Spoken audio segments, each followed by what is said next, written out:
Hey, what's up, guys? This is Alex from MarketWise Asia. Good to see every one of you here. If you guys can hear me loud and clear, please say a hi to me in the comments. All right, so today we have Boris Schlossberg in the house. All right, let's welcome Boris. Boris, hey guys. say a hi to everyone. If you guys can hear us loud and clear, please say a hi in the comment to us. All right, we have Gary, good evening. Danny, Anthony, Wolfgang, 𝗕�00𝗀𝗁𝗲, Andy, Marcus from YouTube. And by the way, this Facebook Live is also broadcasted on the YouTube as well. Teddy, 𝗕𝗲𝗀𝗀𝗀𝗀, Samuel, Gabriel, Jess, 𝗕𝗲𝗀𝗀𝗀𝗀, Gerard, Noel, Ryan, 𝗕𝗲𝗀𝗀𝗀𝗀𝗀, Jess, 𝗕𝗲𝗀𝗀𝗀𝗀𝗀, good to see every one of you here. All right, so if you guys, this is the first time you are joining us on this Facebook Live, do give us a like on our Facebook page if you haven't liked us, and also give us a like and share for today's session, because this also tells Facebook that you enjoy our session and want to see more of us in the coming future on your Facebook feed. Because if you don't interact with us, Facebook will deem that you won't like our content and they will not show you any more of our content in the future. So right now we have about 120 people plus in the room right now. Good evening, everyone. So let me try to share my screen. Just give me a moment. Okay, this. All right. So today, it is very simple, right? Before we get really started, right? Just a disclaimer first, right? Whatever we say today is just for educational and informational purpose, right? It is not recommendation to tell you what to buy or sell, okay? So please do your own due diligence. Is that okay with you guys? All right, and before I get ready started, right? So first thing first, we also have this Market Insights Virtual Summit that's coming up on the 10 and 11 of July. All right, so it's just coming up in the next month only. So we have quite a number of speakers over here. Of course, Boris himself will be one of the key speakers as well. And we have 𝗕𝗲𝗀𝗀𝗀𝗀, the author of the very popular book Trend Following. And we also have 𝗕𝗲𝗀𝗀𝗀𝗀, one of the original market wizards. All right, so I will share the link in the comments. Let me just give me a moment. I will share the link in the comments. Do register for this event. It is totally free. So it is proudly sponsored by IG. That's why you can get it for free. So please register for this event. It's going to be a content-packed session. And if you like today's session with Boris, I'm very sure you enjoy his session during the summit as well. So you can see the link in the comments. You should be able to also to see the link on your screen as well. And today, as I mentioned, Boris is the key speaker for today, and he's an FX expert and the co-founder of BK Forex. And he's also the author of this book called The Technical Analysis of the Currency Market. And it is the publisher is by Wiley. So I'm very, very sure Boris really knows his stuff. I'm very excited for him. Today he take his time, the summertime in US. So just to say a hi to everyone, and what are you doing this summertime, Boris? Hi guys. So should we dive right into it, Alex? Do we? Yeah. So I'm thinking they're very excited to see you. All right. So yeah. Let me try to remove my banners first. Hold on. Okay, so today, right, we'll be covering some of these key things like inflation, real or not, crypto crash, will it last, the hottest catch-up trade, the geopolitical risk trade, crypto divergence trade, and the stock market or market of stocks. I'm very sure a lot of things to cover, and we try to do this Facebook Live in just about 1 hour. So there's a lot of things to cover, and I will hand over the stage to Boris. Boris, all over to you. Great, thank you. So let's make sure. There we go. There are my slides. Hi, good morning, everybody. We have a limited amount of time today because I'm a little bit under the gun, and we're going to cover a lot of different markets: crypto, FX, stocks, and commodities. I'm going to share with you what we think are the best trades in the marketplace today. And then I'm also going to share a very special event we're going to have this weekend that I hope a lot of you will attend with us to really put the meat on the bone as far as some of these trading ideas go. So the big idea as we start the summer is across the world, but certainly across the United States, is inflation real or not? is inflation a really, really big problem, or is it just a flash in the pan, just basically a matter of supply side shocks? The other big theme, of course, that everybody I'm sure is familiar with is the crypto story.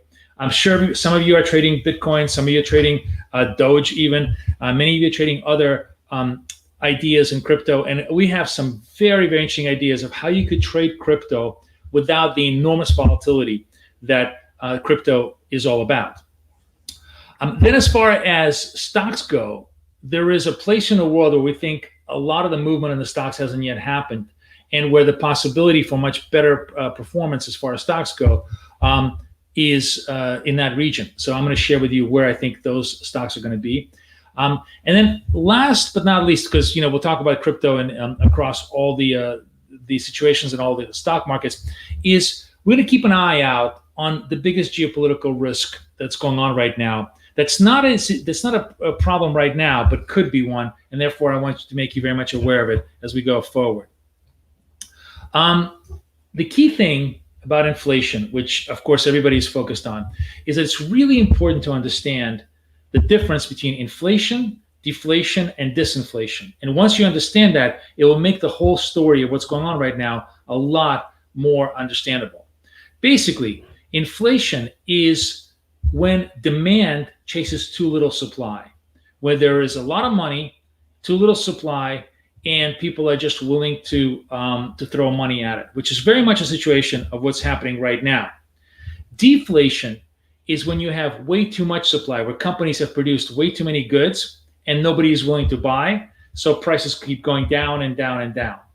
And disinflation is what we've been having for the last 20 to 30 years, which is where technology continues to drive supply costs lower. So really, when you are thinking about the big arguments today, it's really the argument between inflation and disinflation. The fact right now that we have too little supply, the big question is that a temporary situation, in which case then the supply is going to come on board and all those prices are going to normalize? And on top of it, everything else, technology is going to continuously and relentlessly lower costs as we go forward, which is sort of our view, that inflation right now is very much temporary. But that doesn't mean that there isn't a lot of worry. I mean, Larry Summers in Washington Post has made a very, very big argument that there's $2 trillion in savings, CPI is at a 7.5% annual rate, inflation expectations are fast pace in a generation. So all those things are big arguments that inflation could be happening. On the other hand, Cathie Wood, who runs ARK Funds, is actually making an argument that no, the big risk is actually disinflation, mainly because now that we've had this huge amount of technological innovation in information technology, we're going to have the exact same innovation in healthcare. Now, many of you may have already gotten vaxxed. Certainly a lot of us in the US have gotten vaxxed. Many of you may not realize that the technology, the DNA technology that all of us received in the vaccines may be the key to curing cancer, which is, if you can imagine, one of the greatest human problems that we could solve, and also one of the things that could absolutely destroy the healthcare costs, or not destroy, but reduce the healthcare costs in the United States by a huge amount. In the US, we have 22% of our GDP, more than 1/5 of all of our money is spent on healthcare in the US. So if you have this massive technological innovation that gets rid of very expensive surgery, very expensive machinery, all sorts of stuff that can be, where a lot of disease can be cured genetically, it's an amazing innovation. And if that really happens, it will be such a massive disinflationary move for us that almost everything else is going to pale in comparison. And then on top of everything else, of course, all of us are now getting much more interested in the electric vehicle technology. One of the things you may not realize is that electric vehicles literally have no costs once you buy them. The only cost of electric vehicle is to replace the battery, because it is a vehicle with no moving parts. It's like a computer, right? You buy it, and there's you don't have to take the car to the shop. I mean, maybe tires and windows, just the stuff that is outside the engine that you take care of. But everything else in an electric vehicle is completely irreplaceable. Again, another big move for how technology could drive costs down. And I think that's the reason why, despite all this worry about inflation, bonds are actually going up. Bond interest rates are going down. We're at 152, 151 on the 10-year. At the time where everybody was screaming, we were at 170. on inflation. So what happened? Inflation has gone up, but bonds have gone down. And that's because I think the bond market really understands that the real problem is not inflation. The disinflationary forces are really going to be much stronger. Obviously we had a move from a pre-pandemic low, but we've basically stabilized and it's just topped out. I mean, we're really topped out at this 150 level. And so far, there really is no reason to think that it's going to go higher. On top of everything else, the whole boom, the COVID recovery boom, is certainly showing some signs of slowdown. We have definitely recovered. We've definitely come back to work, but not at the pace that we were pre-pandemic. Hiring has kind of slowed down a little bit, and economic surprises actually turned negative for the first time since June. So basically, we think that the market is going to be in a growth, but a moderate growth level for the next foreseeable future. And that actually means that central banks are going to stay very, very dovish, with the exception of a few central banks that have already seen a big jump in their demand, and also that are not as sensitive to lower interest rates. And one of those central banks that is totally not sensitive to low interest rates is the RBNZ, the Bank of New Zealand. We think that one of the better trades, this is the first trade that I'm going to reveal to you of the year, is to go short Euro Kiwi. Now, this is obviously a very long-term trade, so we're looking for 500-600 points with maybe 1,000-point stop. So this is the kind of a trade that it would take weeks, perhaps even months to develop. And we're going to be teaching a course, which I'm going to tell you a little bit about later, where I'm going to show you exactly how we're going to plan out this trade, because this trade would require some very advanced laddering techniques in terms of getting into the trade properly that would give you the highest chance of good prices and strong success. But on a thematic basis, the reason why we like short Euro Kiwi is simply for this. RBNZ is going to forecast rate hikes in 2021. They're the first, and maybe the Bank of Canada is the only other one that are super hawkish. They've already said we're going to stop tapering and we're actually going to start hiking rates because demand from China is enormous. They're a small economy. They don't need to have interest rates low, and the economy is starting to boom. On the other hand, ECB is just starting to come back. Bunds, which are the dominant bond proxies in the European theater, are still negative yield, and rate hike differentials are going to be a massive difference between the two. In other words, if New Zealand starts to produce positive yield and Europe still negative yield, the carry trade is going to be very much towards New Zealand. Short Euro Kiwi should be a really interesting trade, possibly all the way down to 160 as we go into the year end. So that's our big thematic trade for the year. So the other thing that I think is interesting is that as excess savings are now going off to pay off debt, we're also not seeing the kind of inflationary pressures that people think are going to be sustained. Basically, what's happening is a huge amount of stimulus money has come into the economy, but a lot of that money has basically gone off to either pay off debt or is going to be transferred from buying goods to spending on services, which is always less inflationary than buying on goods.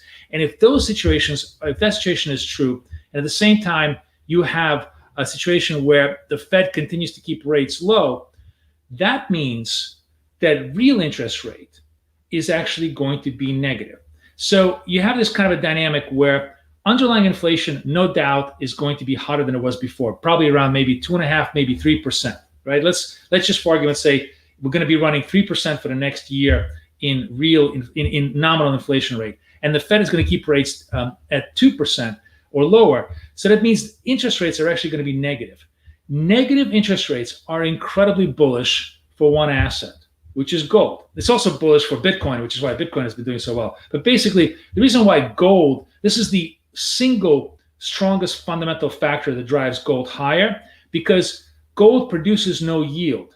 So if the yield is negative, then gold becomes more and more attractive as a store of safety. And if you've seen, gold has been up and down, but every time it's corrected, it's just been bought. It's been bought on dips continuously. So we are bullish gold, and we think there's look, it came down to 1800. This is a chart from just a a couple of days ago. Came down to 1,800, bounced back from there. So we think correction to the 1,700 is completed. The interest rates are going to be negative. Real 10-year yields are pretty much going to be around 1.5, which is where we think we are. And all of that is going to also provide gold as a calmer alternative to crypto. In other words, gold isn't going to go up 20% or down 20% in a day. So there'll be some flow, especially if crypto starts to decline, which I think it will, into gold. So we really like gold as an interesting additional asset. Now, let's talk about the next asset, which is crypto. So crypto obviously has had a big crash. Those of you who bought at 65, I'm sure, are hurting right now. And it doesn't look like it's going to stop anytime soon. You know, we've had bounces from 30,000, but almost everybody thinks that Bitcoin is going to break 30,000 and drop down to probably 20,000. If for no other reason, then there is a lot of very interesting speculative flow that's going to try and push it down there. And the reason why is because the crypto market now is enormous. It's around $4 trillion. A huge part of it is margin. And all of us who trade FX know that margin can be very, very powerful, but can also be very, very dangerous, right? And what's happened is because Bitcoin has risen so much in value, traders have collateralized. They've actually put up Bitcoin against their other trades. And when Bitcoin goes down, they literally have to sell it in order to liquidate it, in order to cover the margin calls in other assets. So everybody knows this, and especially the very smart hedge funds and the very smart speculators in the crypto market. And they are just itching to create this cascade of stop losses. We already had the first cascade.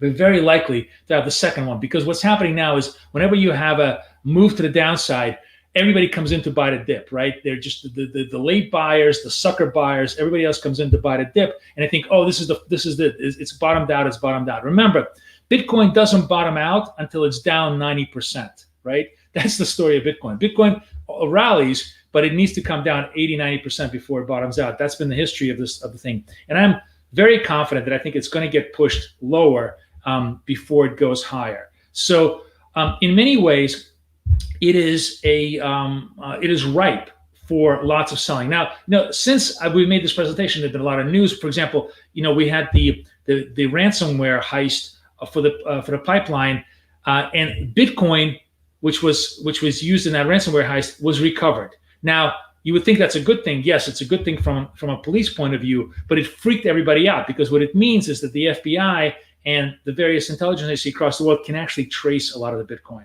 So people who think that Bitcoin is an anonymous security, I actually tweeted out the other day that the irony of life is that Bitcoin is probably the single most traceable security we know, as long as you can figure out a couple of things on the dark web, because you can pick up the keys, and once you pick up the keys, that's it. You own the asset.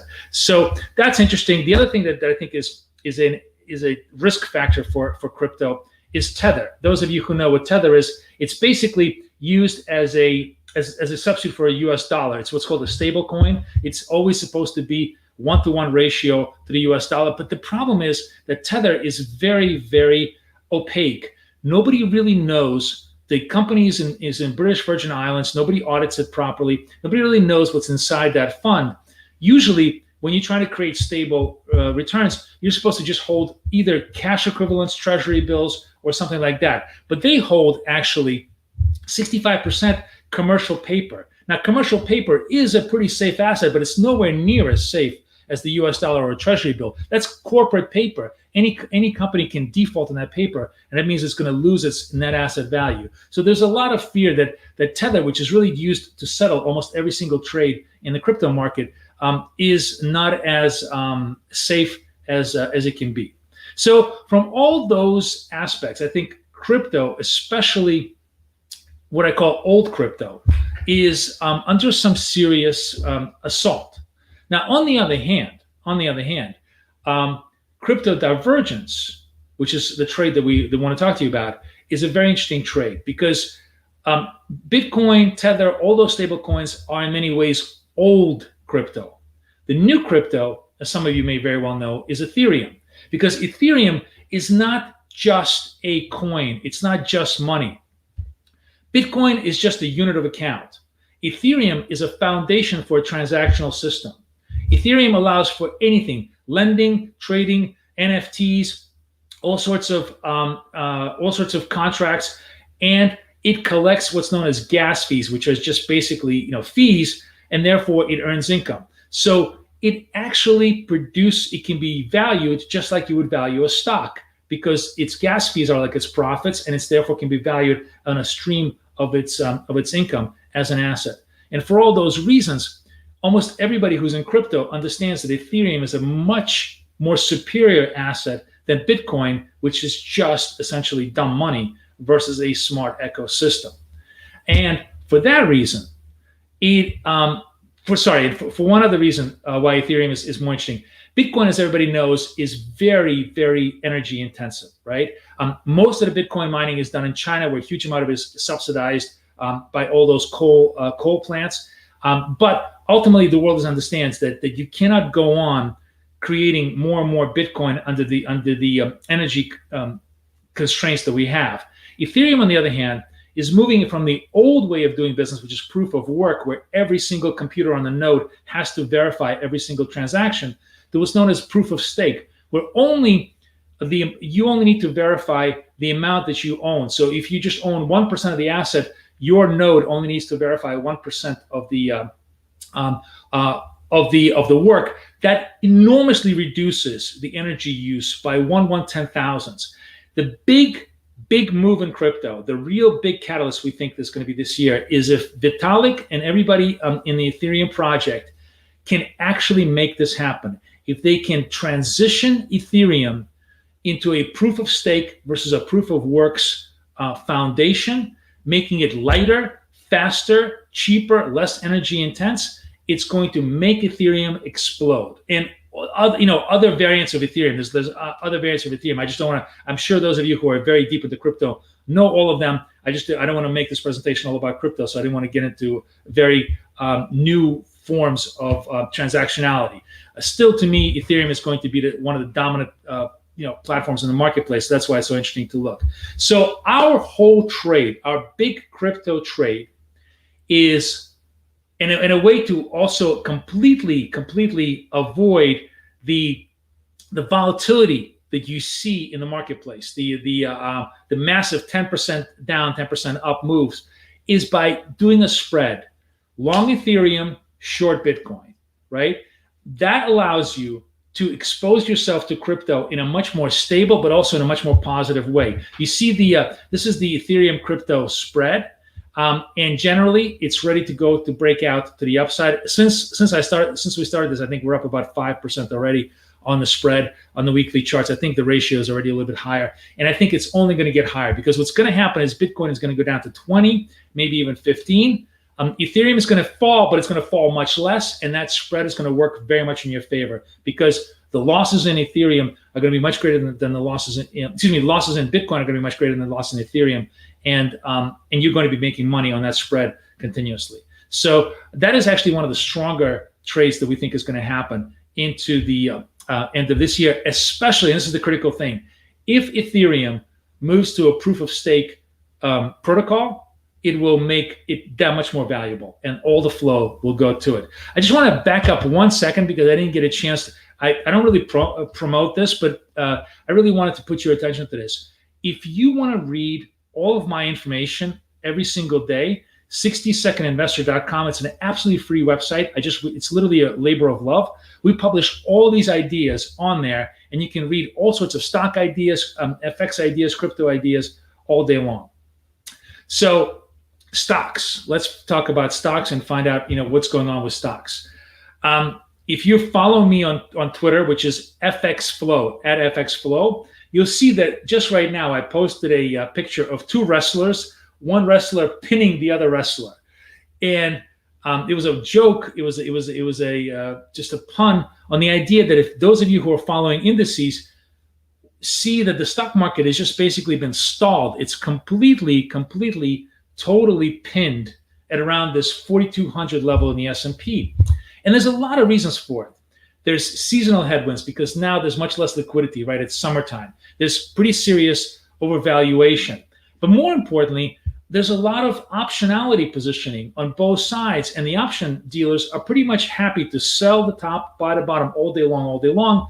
And we no longer have any kind of drive to push prices super hot one way, super hot the other way. You see the FANGs stalling, you see the Dow stalling, you see the S&P stalling. I mean, it all looks great on the charts, but if you zoom in real close to the end of that chart, you don't see any forward progress. And we think that's pretty much going to be the case, that the forward progress now is going to be much slower than before. However, in the stock land, there is one trade that is really interesting, and that is Europe. Europe is the hottest catch-up trade there is right now because Europe is so far behind US in everything as far as response to the pandemic, response to the recovery of the economy and all those things. But it's all coming back. By July, 70% of Europe will be vaccinated. Tourism is going to return. Already Portugal, Greece, everybody else is welcoming everybody else. And most importantly, valuations remain relatively low. That's the critical thing. Europe is much cheaper than the US. JP Morgan came out with a whole bunch of what they call relative value stocks, all of which are excellent ideas. You can buy Sanofi and Fresenius in healthcare. You can buy Vodafone versus Verizon. You can buy Barclays or BNP, even UBS, which is beaten to a pulp, but that's the point. At this point, it's a great valuation, all against JP Morgan Chase. You can buy Carlsberg and Coca-Cola and Carrefour, all against Pepsi and Coke at this point as staples. And all of those trades, I think, are going to start to perform. You're already starting to see the DAX perform very well. Are going to start to perform even better as we go forward because Europe is going to catch up. Europe is going to show a stronger movement. This is the DAX, 1560, really trading very strongly and continues to push up. If DAX goes to 16,000 this year, that's going to be very much a validation of this trade. Now, in the meantime, the way we love to trade this, and you notice you see a theme here, is we like to take the market risk as much as possible out of our trades. So to us, the really interesting trade is long DAX, short NASDAQ. NASDAQ is stalled.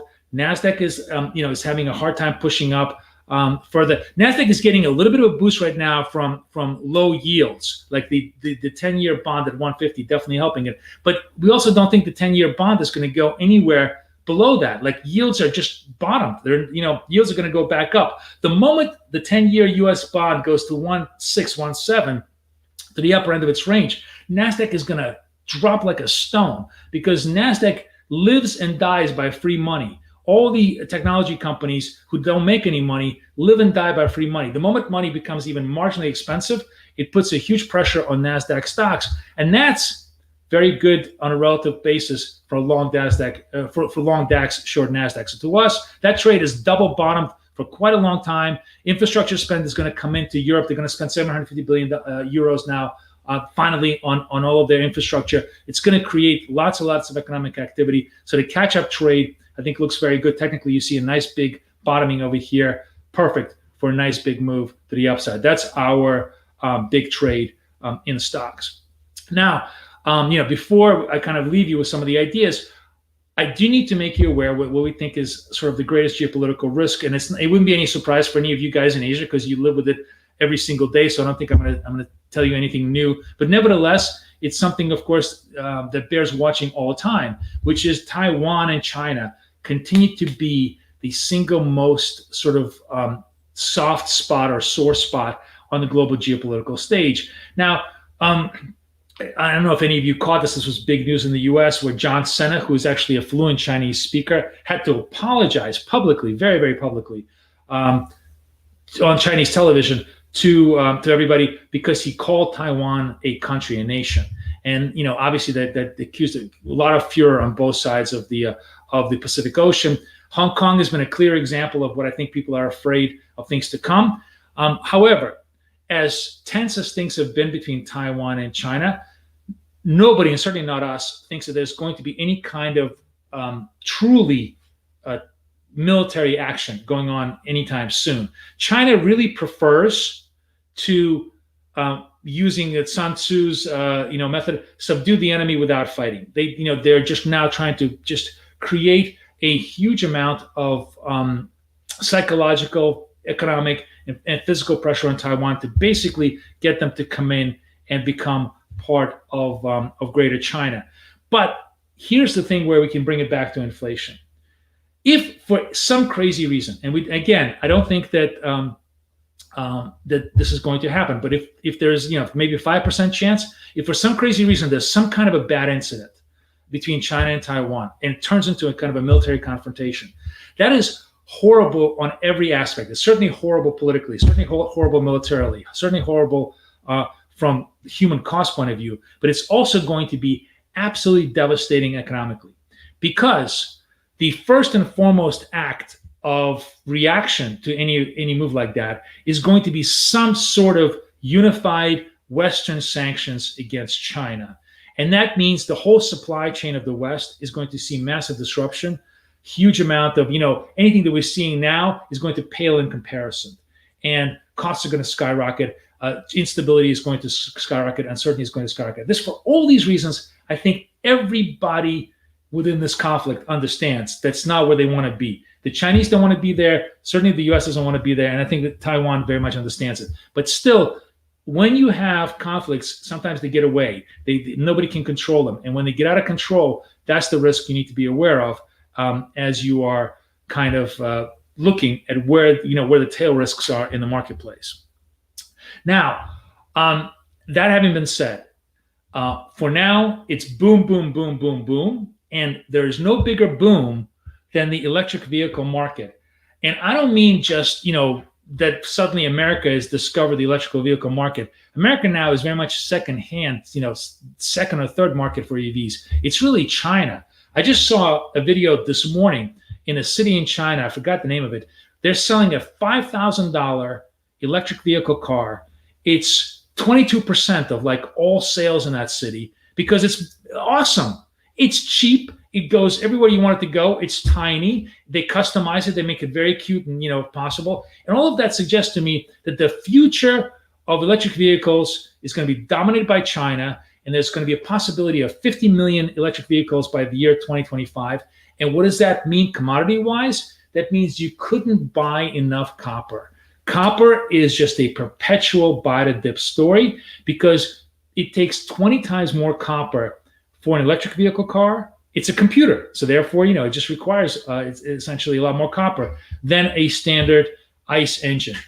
So as an element, it will be in perpetual demand. And if the optimistic projections are right, that you're going to have 50 million vehicles on the road by 2025 across the world, copper is a buy at this point as far as a commodity. This is the copper ETF that you can take a look at, but then of course you can trade it as a future and everything else. And then finally, sort of on the technology side, the other thing I'm sure you've heard of is that everybody is short semiconductor chips. All cars need semiconductor chips, but chips are just not like only for cars. We still think in like a 1980s, 1990s mode. Oh, we need computer chips for our computer, for our laptop, for our desktop, maybe for our phone. And once we buy those, the demand for chips comes down. No. Chips are now as important to the modern economy as bread and water. They are in every single item we have. My refrigerator beeps at me. I'm sure yours does too. If you leave the door open for more than 10 seconds, right? Almost every item we possess is going to have intelligence. And that intelligence means it's going to have a chip. And that means the demand for chips, Internet of Things, is just a relentless bid also. Add on top of that, the crypto mining continues to sop up so much chip demand. I mean, all the NVIDIA chips are just basically, grabbed right away for crypto mining that I can't think of a more bullish industry sector than the Philadelphia Semiconductor Index, the stocks index. Again, this is a sector that we think could double over the next 5 years as far as thesis goes. So that's our final idea. Let's summarize. I know I've gone through this quickly. So that's why I want to share this with you. Let's summarize the best trade ideas that we have. On the inflation side, we like long gold as our trade, to the upside because it's a slow, stable, safe bid with negative real interest rates. On the crypto side, we absolutely love long Ethereum, short Bitcoin spread. On the European catch-up side, we like long DAX, short NASDAQ as a way to trade the fact that the European stocks are both cheaper and also have a higher chance of going up. And then we also like, on just the interest rate, divergence story, long New Zealand. We like short Euro Kiwi as a long-term scale into laddering trade in FX. And finally, commodities, love long copper and long stocks ETF on the technology side. Those are the best summer trades for 2021. I'm happy to take your questions, but also want to tell you that thank you very much for coming. And I just wanted to reveal to you that this Saturday, not only are we going to discuss a lot of these ideas, but we're going to show you exactly the strategies that we intend to use in trading every one of these ideas. We're running a very special 4-hour workshop called the Ultimate Forex Fundamental Summer Camp, which is then also going to be followed by 4 weeks of live trading with me in our own private chat room, where I'm going to show you all the tools and all the strategies that we use all the time to trade every one of these situations. We're going to cover everything. Anything, if you're a beginning trader, we're going to show you all the basics, give you the crash course in some of the most important fundamental concepts you need to do, but then also very advanced trading techniques, from best trading styles for each currency to how to select the most powerful currency crosses to the most market moving reports, and then a whole section that I'm going to do on money management. And that's where I was going to talk to you about the Euro Kiwi. I've developed a whole trading plan for how we're going to trade the Euro Kiwi on a very long-term basis that gives us the chance to, on an unlevered basis, so this is no leverage whatsoever, to make 30% while only risking 6%. So it's a 5-to-1 risk-reward ratio, but it requires some very advanced, interesting money management techniques that I'm going to share with you in this course. So I would love to have you there. Add to that, I am also going to be giving away the single best thing I ever designed as far as a system called Trend Finder. For those of you who trade with me live in the room every single day know that this is the strategy I trade myself every single day, but this is a strategy that we've now codified. You're going to have an MT4, MT5 EA that's going to let you trade anything. It's going to let you trade crypto and FX and stocks, because as MT5, it allows you to trade any listed exchange as well. Same rules that I trade in the room. So all of that just for $275 if you sign up. Alex is going to send you the link. If you, for any reason, have not been able to get the link or want the information, just simply message me on Twitter or just email us at contact@bkforex.com. I'll be happy to send you the link. But it's a super interesting course, and I hope you guys come join us, because we really poured our heart into it. It's going to be 7 p.m. So if you're in Asia, we're running it really for Asia hours, 7 p.m. to 11 p.m. Saturday. Saturday. Yes, so Singapore time will be 7 p.m. this coming Saturday for Singapore time, and I have also posted the link in the comments. You guys should be able to see it, and you should be able to see the link in Boris' slide as well. So the usual price is $599, and for us, it's only $275. The price here is shown is USD, just for your information. It's US dollars. All right. Yes, Boris, back to you. That's correct. Wolfgang is asking me, am I doing day trading? Yes, Wolfgang, I day trade every single day. And the strategy that I have in this course is is what I use for day trading, but it's actually been designed for swing trading. It works much, much better on swing trading. I just have a much greater interest in doing day trades. So and I like to do, and we like to do day trade every single day. But yes, we day trade every single day in our room. Yes. Joshua is saying on my Taiwan story, how is this news? It's just CCP being their usual selves. You're absolutely right, Joshua. My point is, of course, as I said to you, everybody knows the story. the danger is that it gets out of control. That's all. You know, somebody says something, somebody does something, some plane makes a mistake and does something outside of its rules, and all hell breaks loose. That's all I'm worried about. That's why I just put it on the radar. As I said to you, it's just a 5% chance at this point, but you need to be aware of it. So yes, I mean, swing trading. And one of the interesting things is in this course that I just designed a whole trading plan for Euro Kiwi. It is definitely so much more profitable to trade on a long-term basis. It just the risk rewards and the potentials and the stress of it is much less. And I'm going to show you exactly how to do it. It's just a matter of personality. I have zero patience. I trade on the 1 minute chart, just to give you the idea of how insane we trade on the in the chat room. But that doesn't mean that's the best way. It certainly doesn't mean that's the only way for you to trade. The point is that the structure and the strategy that we have is actually beautifully designed for much longer period of times if you have the patience to really milk those profits. Let's see if there's any more questions here. Do you have any more question for Boris? I understand Boris has to run for an appointment already, right? Yeah. Yes. Yeah. So any question there, please, just type in the comments. I believe Boris still have the time to answer a few more questions. Meanwhile, I just repost the link in the comments again. So this Ultimate Forex Fundamental Summer Camp will be held this coming Saturday. And Singapore time will be 7 p.m. in the evening, and it is a 4-hour course. And you also have a handhold you for 4 weeks of live trading, and the link is in the comment. So the usual price is USD 599, and you can only be selling for only 275 for market-wise Asia subscribers. Any more questions for Boris?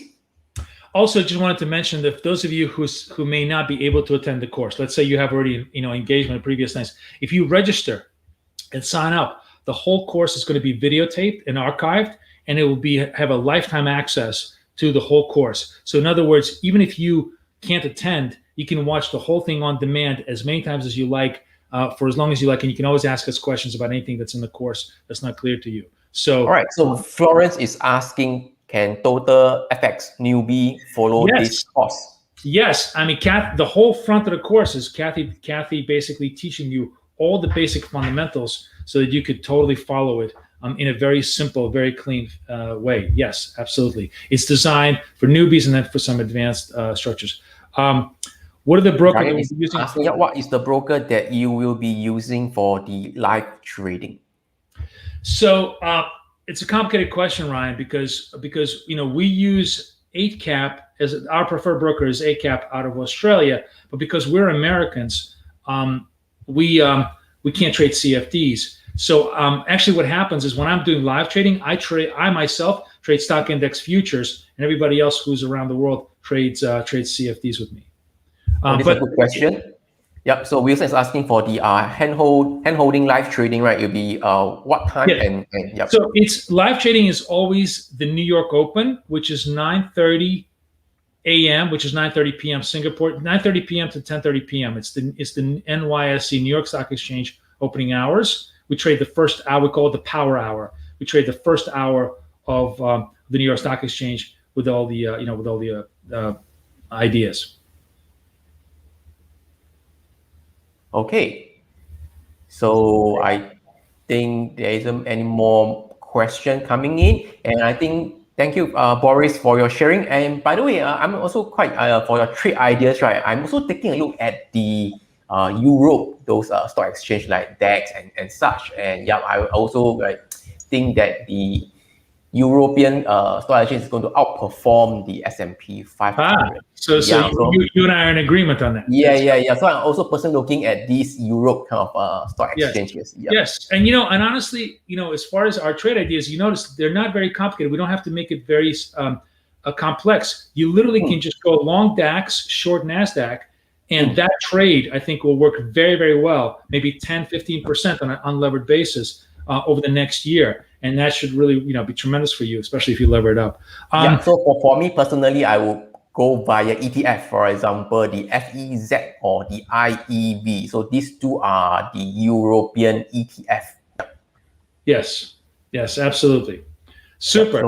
Yeah. So that's it. I think I wish you guys all the best of luck. Any questions, please, of course, reach me on Twitter.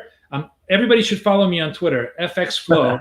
Let me try to get the link again, Twitter. And everybody should read me on 60secondinvestor.com because you have the link for the 60secondsinvestor.com. What's the link again? Sorry. It's the www.60 as in 60secondinvestor.com.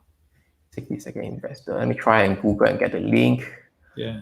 Okay, I got the link already. So what Boris is saying is this site over here. All right. So this over here, 60secondinvestor.com. Yes. I posted the link in the comments. So I think this is the first time I was always seeing this site. So is this site purely done by you and _𝗕𝗲? Yes, is it yours? It's actually purely done by me. _𝗕𝗲 just bosses me around. I write all the stuff. So it really is it's a labor of love. I write some really cool stuff on there. There's some, we listen to lots of podcasts. We talk to a lot of financial analysts. I talk to a lot of people on Twitter. So we get some really very, very, the whole idea is to bring you the smartest institutional ideas to the retail trader, what everybody's talking about. You'll see the whole idea of the crypto divergence trade, the Ethereum trade there. You'll see, you'll see, like, for example, we've been short Tesla from 850. Okay, one of the greatest one. You can see the timestamp. We've been long oil from 45 on the XLE. Right? You can see lots of interesting ideas on there. There's literally lots and lots of ideas, plus lots of macro articles. Hope you guys really enjoyed it. It's all free. So very soon we're going to make it. Very soon we're going to make a free newsletter. Looks wonderful. Looks pretty. Yeah. Yes. I try. We try. And so I hope you enjoyed. We really it's just a labor of love for everybody to share and enjoy interesting investing ideas. So hope you guys all enjoy it. Great. Question for Stephen. You say that there's any testimonials from the participants or not? Well, we haven't had the course. Yeah. So I think from the website itself, let me try to share. I don't think it has, but we don't do that because all of our courses are live. We are.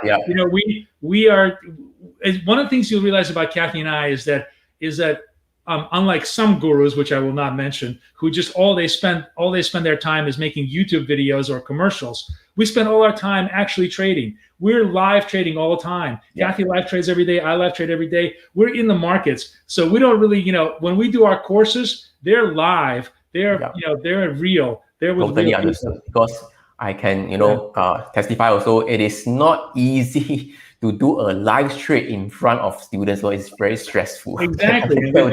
we do this every day. So that's your best testimonial. That's our best even for myself, sometimes I give you guys some trade ideas. It is also very stressful because it can fail. See? Of course, it's really, really hard. Especially when the markets don't cooperate. But we've been good. We've been really great. And I tell you, this strategy, the Trend Finder that I love, it is really the greatest thing ever. I am so in love with it. I trade my own accounts with it now, and that's what I'm going to be revealing in the course. I hope you guys come join me with it. Okay. All right. Thank you. Yes, so I think you got to go already, right? So I'll be posting the link one last time, okay, in the comments, so you guys can go ahead and register if you are keen on this course. It is coming Saturday, right? So thank you for your time, Boris. So I will see you again. You got it in July, right? It is always a pleasure. You're the best. We love MarketWise. Thank you guys so much. You're the greatest. I'll see you guys later. Everybody have a great day. Right. Bye-bye. Okay. So see you, Boris. So I will just speak some more on. Let me try to see the question. I think I saw one question by who? Let me see.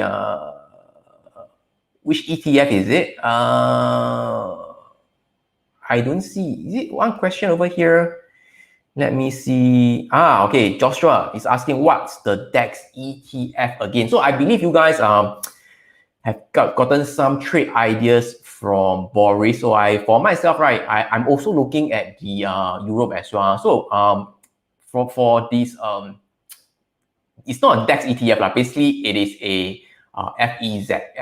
So I'll go to this link again. So basically there are two, all right? FEZ. Let me go through this, all right? from what I know, okay, I don't know whether there's a specifically DAX ETF. So basically, this ETF is a, let me try to zoom in.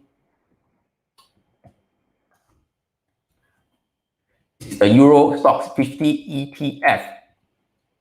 All right, so basically it tracks a market cap weight of the 50 of the largest Euro company. Okay, so and you have this REV also. REV, you can also take a look. This is the iShares Europe ETF. This is it's a market cap, but it tracks 350, a much larger number of stocks. So it is more balanced, but nevertheless, the price movement for these two ETF should be around the same. And in case you want to compare what's the difference between these two ETF, right? You can go to here. I am not sure whether you can see it. I try to zoom in over here. All right, so in this area over here, right? iShares versus this FEZ. The AUM FEZ is bigger at 2.69 billion, while IEB is just 1.39 billion. Of course, the main thing is the number of holdings, right? IEB has 350 plus stocks, while FEZ only have 50. And just for your information, let's take a look at FEZ. Okay, FEZ right now, the Euro Stocks 50 ETF, price has been bulldozing all the way. It's not much pullback along the way. All right, but this is not the main thing I want to share with you, like what Boris has mentioned about the comparing to the S&P 500. And if we compare FEZ, all right, to the SPY, the S&P 500 ETF. So I'm comparing apple to apple. Right, so this is the weekly chart over here. So the weekly chart over here, right? So if you have been following me, you should know this already. So for the longest time, the Euro companies, the Euro stocks has been underperforming against the S&P 500. And recently, okay, so what do you guys see? What do you guys see? If you can see anything, please answer me in the comments. Please share with me. All right, what do you guys see? Is it above the cloud or below the cloud based on this relative comparison between the FEZ versus the S&P 500? Is it above the cloud or below the cloud? All right, Samuel is asking, right, EWG. All right, what is EWG? I'm not too sure. All right, so let me take a look. EWG.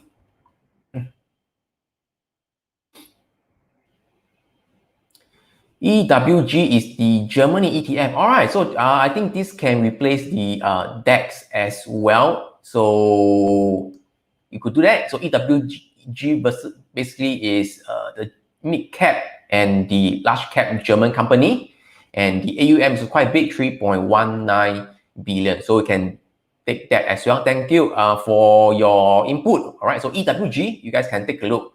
Also, so yeah, for the FEZ wise, you can see above the CPR, flying above. Amanda is saying distribution. All right, I don't think it's distribution, but basically this is a ratio, a comparison.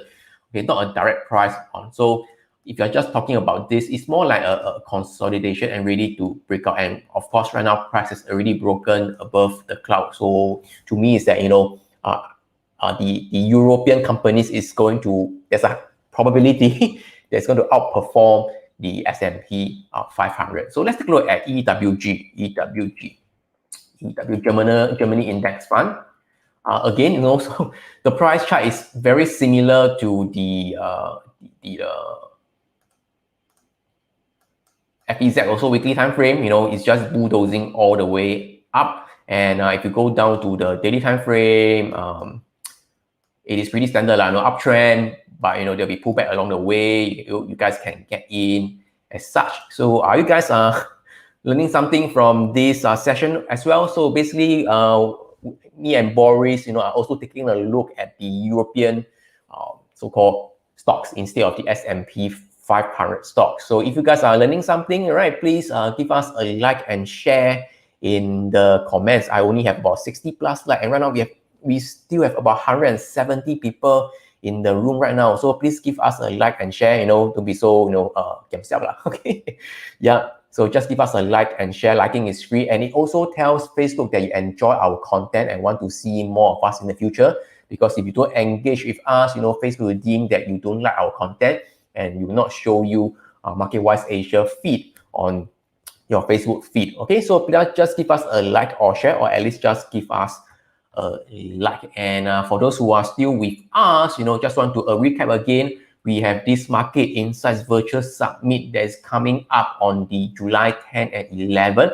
Of course, Boris will be speaking as well, and we also have 𝗕𝗲𝗀𝗀𝗀𝗲, the author and the and a very popular podcaster of the Trend Following, and we also have 𝗕𝗲𝘀𝗁𝗀, one of the original market wizards, and of course we have a whole bunch of other speakers like Khong Hao, Terence, Ka-Yong, Terence, another Terence, okay, Terence Tan from IG, Caden, and 𝗕𝗲𝘀𝗁𝗀𝗀𝗀 is the new analyst at IG Market. All right, so of course this only can be brought to you free because of the sponsorship from IG. So please do register for this event. It is totally free. Let me give you the link in the comments once again. All right, so it is totally free. Just go ahead and register for it. So once you register, right, just register for free. Key in your name, email address, and mobile, and you'll receive a confirmation email. And do check your spam folder if you didn't receive it in your main inbox. All right, so any questions so far before I call it a day? Any question for me? All right, before I call it a day. And okay, before I forget, I also want to quickly talk about this crypto, okay? So we have about 160 people for those who left. Okay, I think they'll miss out on this now. Okay, so if you are still with me, let me try to share this. I think a few days ago I mentioned about I'm quite bearish on Ethereum. All right, it is on the YouTube and also on the Telegram channel about this video. So I mentioned that Ethereum, there's a possibility that price could come down and retest this low over here. So far, price has already came down a little bit, but today it is quite bullish. Ethereum, it is up 2.93%, about 3%. So essentially, my view with Boris is also the same as Boris. So I'm still pretty bearish on Ethereum and Bitcoin as well. Of course, comparing Ethereum and Bitcoin, Ethereum is the relative stronger one. Not that Ethereum is strong, just that Ethereum is the relatively stronger one compared to Bitcoin. And okay, so at this moment in time, I'm not too sure whether Bitcoin will, or whether Ethereum or Bitcoin will go and test the low, all right? But I think it could, all right? But for me to be bullish on Ethereum or Bitcoin, when will I turn bullish? All right, so very simple. Price has to clear above the CPR first, all right? So no matter what it does, I am still holding the bearish view unless price can close above the CPR, monthly CPR. So this month is June. So for June, the monthly CPR is at about 2.9. So 2.9, the upper range about 3K. So at least has to close above 3K. Then I will be bullish. If it is below 3K, I'm not interested to look at Ethereum. Okay. By the way, I have nothing against crypto, Bitcoin, Ethereum. Nothing against the cryptocurrencies, the decentralized finance, blockchain. I think it is a good technology, blockchain technology, and it has a very good utilities in the coming years to come. But for anything, for any price you pay, there has to be a good price. You cannot just pay a very expensive price and continue and think that you continue to bulldoze all the way. So there's always a good price for every asset class. And right now, I think it is still not a very good price yet. And right now, I am still bearish on the Ethereum. By the way, this is just my personal view. It doesn't mean that Ethereum will definitely head down below, right? I think it could, but it might take some time. Wait, this is just my personal view. So any question so far regarding on this today's session, or regarding Boris course, or regarding the ETF I mentioned just now, or regarding crypto? So I will take a few more questions before I end it today. All right.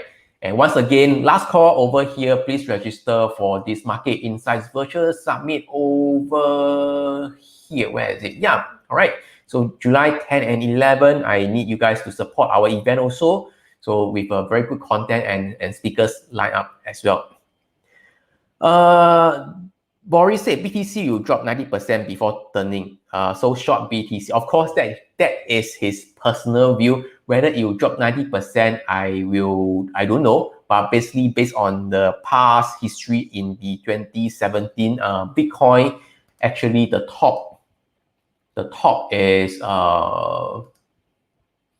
top 2017. All right, the top is about 20K. All right, so it dropped about 80 plus percent. Okay, not exactly 90%, but it really dropped by 80 plus percent. So yeah, I don't know whether this time around whether it will drop 80 plus percent. So to me, I don't want to try to predict the price. I just follow the price action. When the time comes and I think Bitcoin is turning bullish, then I will go in again. So right now, I don't think it is the time yet, unless at least price has to tell me that it is above the CPR. And copper ETF that Boris mentioned is CPER, copper index fund ETF. So okay. So this is copy. So it is also very similar to COPX. COPX is the copper miners ETF. So it's basically the copper metal itself versus the copper miners. So essentially, they are like, brothers together. So the price movement will be in tandem. But essentially, if you want to take a look at the price right now, price is below the CPR over here. It tells me that the uptrend is a bit not as strong as before. So the uptrend is a bit weakening right now. But just to reinforce that, it is still on an uptrend. To reinforce that, it is still on an uptrend.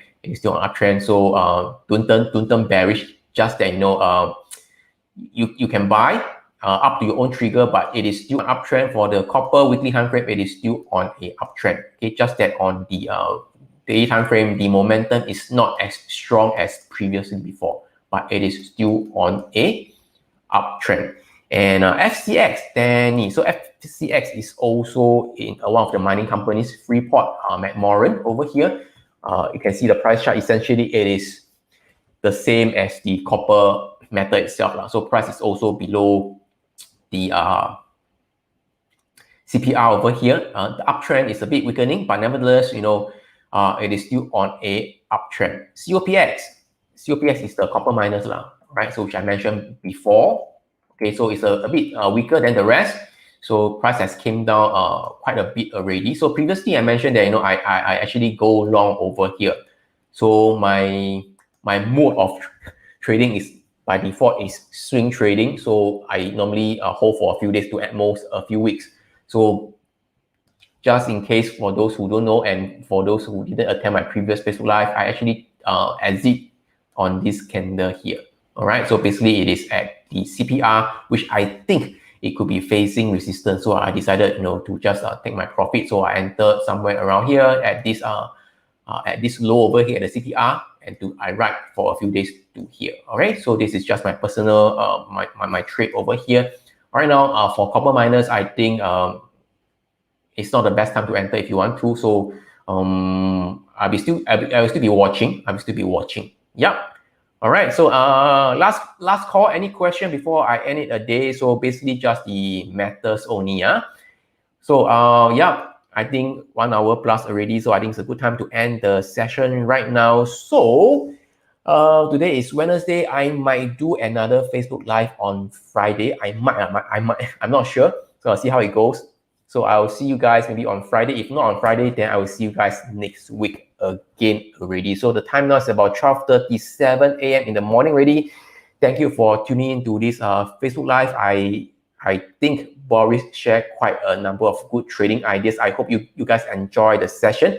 I enjoyed his session today as well. Give me quite a number of new trading ideas as well. So thank you guys for tuning in once again. If you haven't liked our Facebook page or haven't liked our Facebook Live, right, please give us a like and share. All right, thank you for your support, and I'll see you guys again. Okay, see you guys. Good night and 晚安. Bye bye.